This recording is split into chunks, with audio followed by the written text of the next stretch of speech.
Discussion action, appointment of new council member.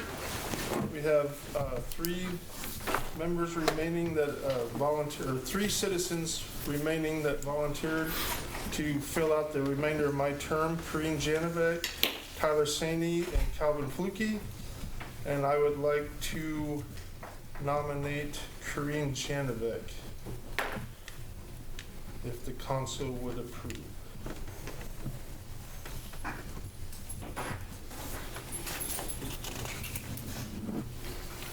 I'm sitting here. I know. One of them has to make a first and a second to vote, so. I make the motion to accept Corinne Janovic under the mayor's recommendation as the council member. Second?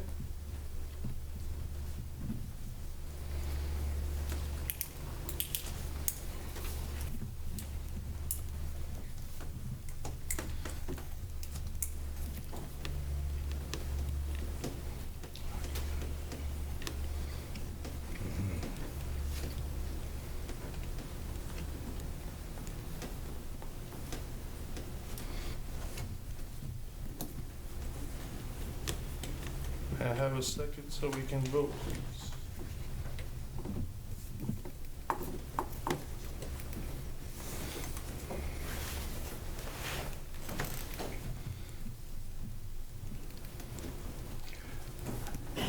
We were left with this awkward silence last time. I remember. And in my evaluation, folks, I think that makes it unduly awkward. I'm a little concerned the thing says we should vote. Of course, refusing to do a second has the same effect as a vote. But what would you think of just the possibility of just you have announced your nomination and call for a vote? I mean, you would get the same result. It would be over and we would move on. We wouldn't sit here wondering what's going on. I don't know that you absolutely need it as a motion and a second. If you would just call for a vote, the code says the governing body should vote. I think it would be more clear if you would just proceed to vote on the nomination. Essentially, that's the nomination. You've made the nomination. So unless you guys have a terrible objection to that, I would suggest we just have the mayor call the vote down the row. Pam? Aye. Bob? Nay. Julie? Nay.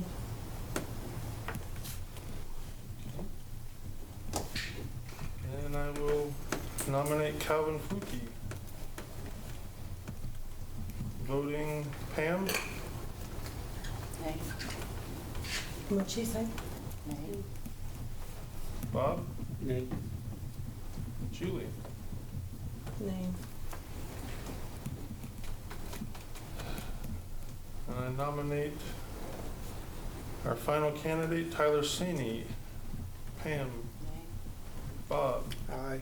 Julie? Aye.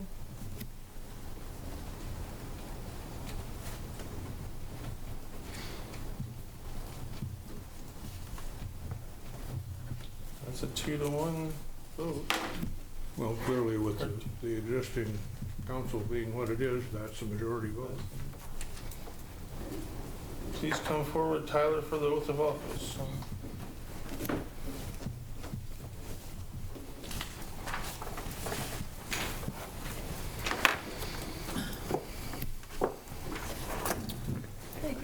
You have to read that. I, Tyler Saney, do solemnly swear that I will support the Constitution of the United States and the Constitution of the State of Nebraska against all enemies, foreign and domestic, that I will bear true faith and alliance to the same, that I take the obligation freely and without mental reservation or for the purpose of evasion, and that I will faithfully and impartially perform the duties of the office of City Council according to law and to the best of my ability. And I do further swear that I do not advocate, nor am I a member of any political party or organization that advocates the overthrow of the government of the United States or of the state by force or violence. And that during such time as I am in this position, I will not advocate nor become a member of any political party or organization that advocates the overthrow of the government of the United States or this state by force or violence. So help me God. Congratulations. Welcome.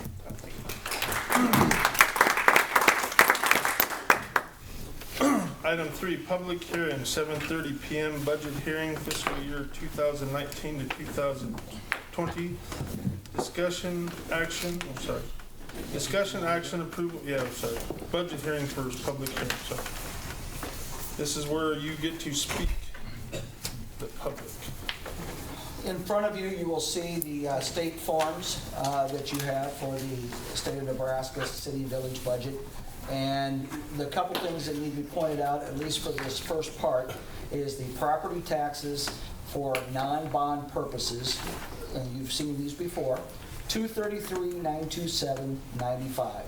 Principal and interest on bonds, $75,905 are for your water bonds and for your street bonds, for a grand total of $309,832.95. Now, I will be having to make a correction in probably the next week's paper or so. For some reason, these are very funny formulas, and it kept giving me a wrong number, and I found out finally on the last day that it was about $3,000 off, and I couldn't figure out why it just kept kicking it out. And the $3,000 is the county treasurer gets their share, 1% of the budget, and they end up getting $3,000 just to be the county. So it's all backed out, and these are all the correct sheets you see in front of you, but I believe the one in the paper said 312. So that'll be changed. It does not have to another meeting or anything like that, because it's less than 1%, and it's just a change in the formula that was printed in the hearing. So what you have in front of you is correct. The other thing you will be approving on this first part of it, and under number 3, is if you go to page 2A, two things to point out to you is if we look at our cash reserves and our reserves that we have, you went by what the percentage is. In the state statutes will not allow you, and neither will the formulas, to have anything over 50% of what your operating budget is. So if your operating budget is $3 million, so you can only have $1.5 million in reserve. Their wisdom in this is that they felt that if you had this much reserve, you shouldn't have to charge as much property taxes because you already have this money, so all you're doing is hoarding it. So what they do is there's an allowance, and in our case, you will see that there are special cash reserve funds for enterprise and street funds. Together, those special reserve funds are restricted. So with the cash reserve of $2,469,311.95, you will see that if you take off the special reserve funds, you only have a remaining cash reserve of $1,397,276.50, which is 29%. That's okay, but I'm going to tell you 29% isn't real good either. I would much rather be in about the 30 to 40% range, because this is what your operating dollars are in case something should go on. But we've spent 3 years now turning this whole budget from general to the enterprise funds upside down to right side up. And I think we're there. I had long talks with the auditor, and I didn't take out any funds from what they call the surplus. However, documentation of what we call transfer of surplus fees, in addition to those that the auditor talked about last year, I did to protect the general fund, because the general fund is the one being hit the hardest.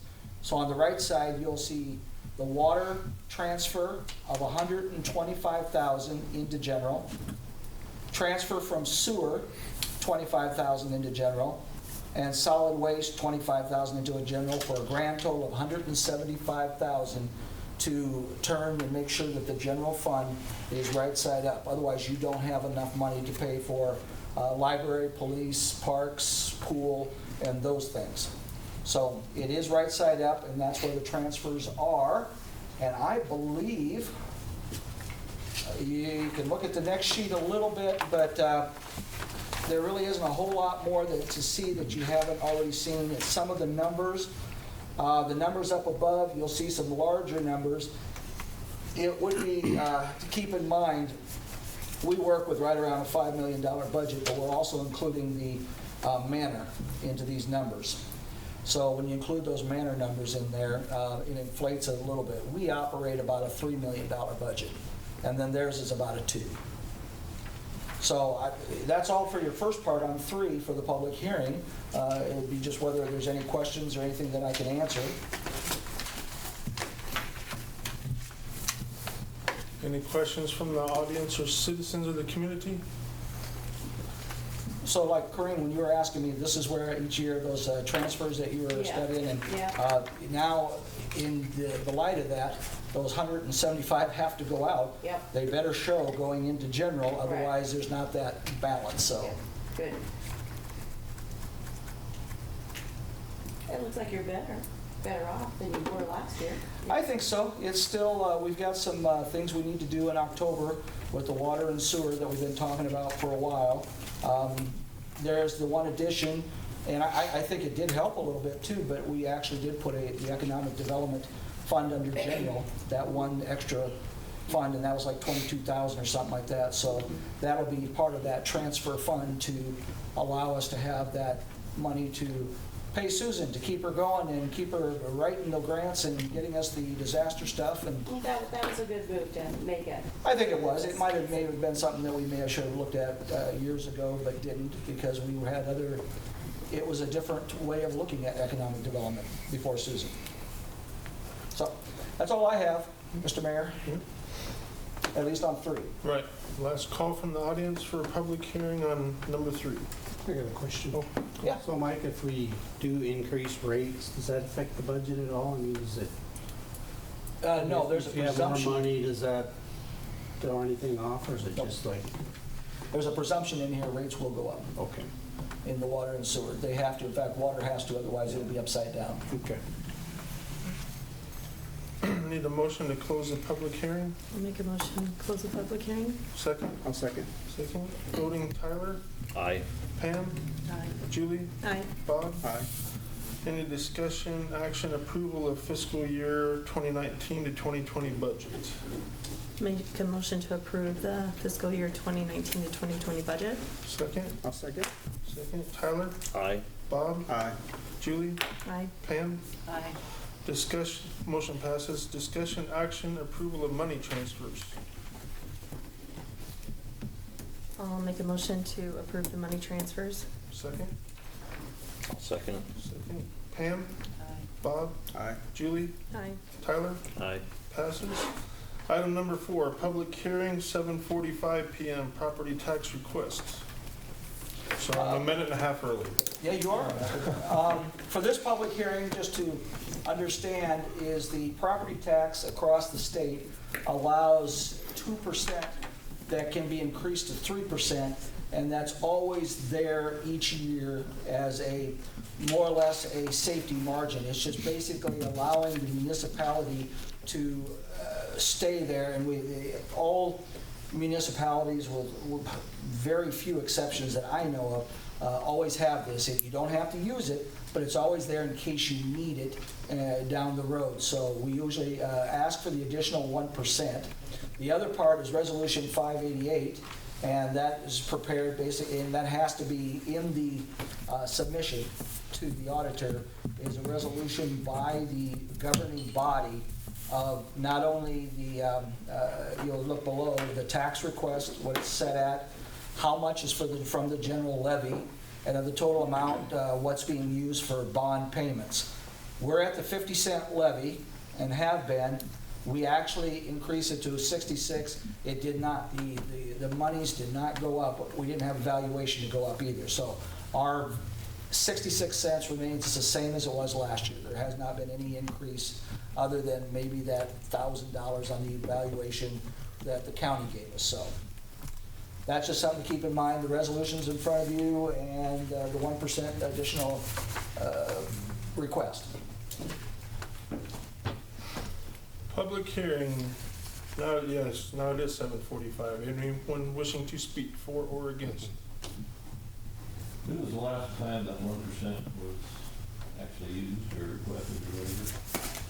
Oh, it might have been used during bonding purposes. Maybe not that awful long ago, we might have had to go into that for when we did the streets, just a little bit.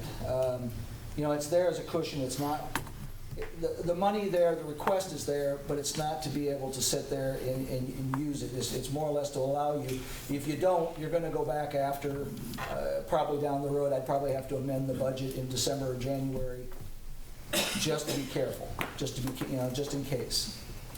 I know Brooke always talked about that 1% and said, well, just don't do it.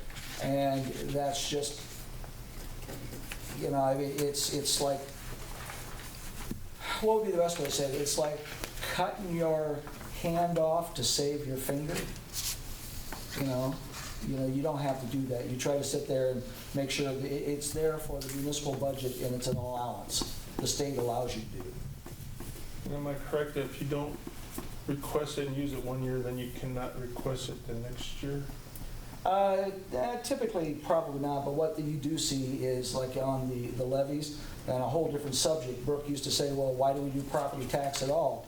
If you take property tax away and you try to come back the next year, they won't allow you your property tax back. You can get a portion of it, you have to build back up to where you were before, which is why most municipalities, if not all, in Nebraska, just don't do that. I mean, they have it there to allow for general funding. That's your property tax that goes for those general fund purposes. As you can tell by what we talked about, property taxes are $233,000. We're talking on a $3 million budget. So, you know, when we use that, we use it strictly for those purposes in general, to just try to sit there and offset whatever we can, whether it be, like I said, those 5 or 6 big ones. Library, pool, park, economic development, police, they're all involved. All of the revenues generated by sewer fees, water fees, how much is left? How much is How much left? is generated by the surcharge? Your levy release, it's like 200. Oh, yeah, it's like 207, 212, and that takes care of, and I have that going into the electric plant, even though the plant really, but that's what takes care of a lot of the cover-all purposes. We don't have the electric revenue anymore, but that's where I put it. Will the budget go down to the plant now? It's not, is it going to be used? It did for last year. Generator? It did last year a little bit. So they're just going to go away? No, the generators are still there, and there's still some electrical sinking funds that we'll use for maintenance. That discussion topic might be appropriate in maybe not too the near future. We have a cat that runs very well. The other is Superior, and those engines are getting older every year. I know one of them is used to put in sync, but the cat can pretty well handle the town by itself. Is that under contract with DPD? Yes. It's a different kind of, here's, and Cal, it's a good question because Bruce remembers this. It was a huge discussion item on the fact of whether they would even allow us to run them. And they finally gave in. Their insurance company and the attorneys said they weren't going to.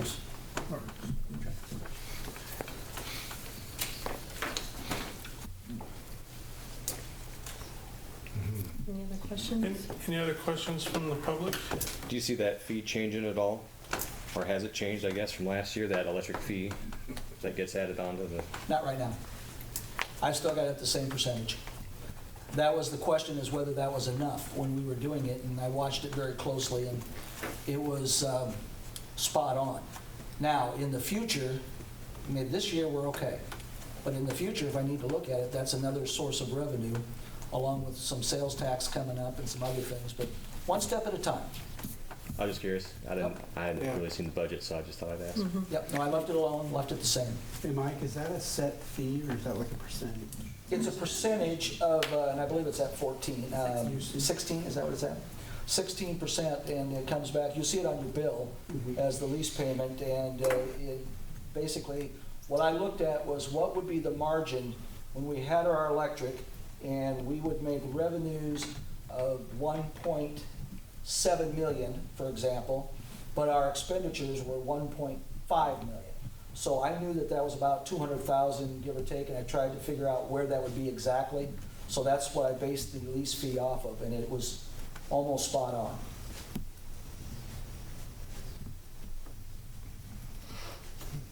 Any other questions for the public hearing discussion? I'll make a motion to come out of public hearing. Second.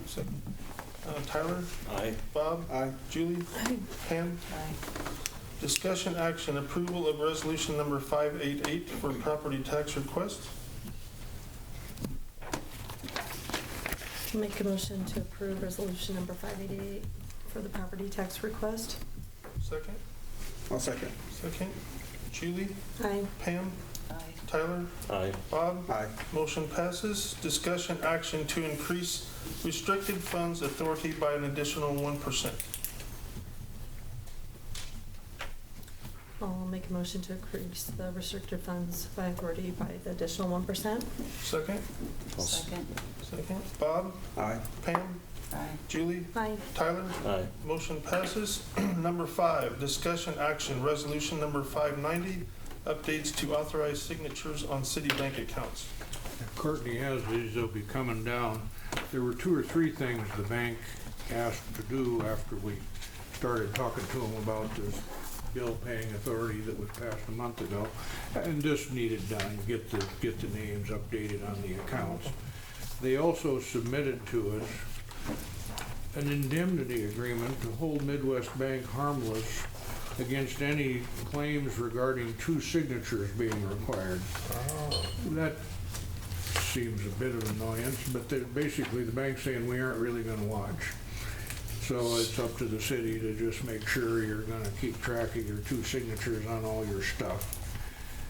The other thing they wanted was to change the resolution from August, which we had stated in terms of the offices. The mayor shall do thus, and the city clerk and the administrator. Well, they wanted names put in there.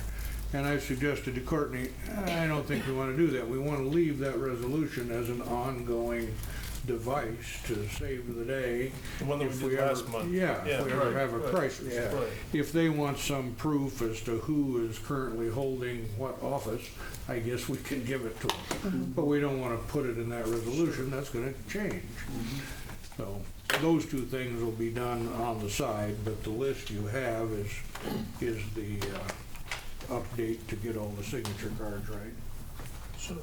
And they gotta have something to show the bank regulators or they'll choke when they come in. I'll make a motion to approve resolution 590. Second. I will second that motion. Pam? I'm gonna abstain. Bob? Aye. Julie? Aye. Tyler? Aye. Motion passes. I would just like to thank everybody for coming tonight and remind that this weekend is citywide cleanup. Yes. Motion to adjourn. I'll make a motion to adjourn. Second. All in favor? Aye. All opposed? We're adjourned. Thank you for coming.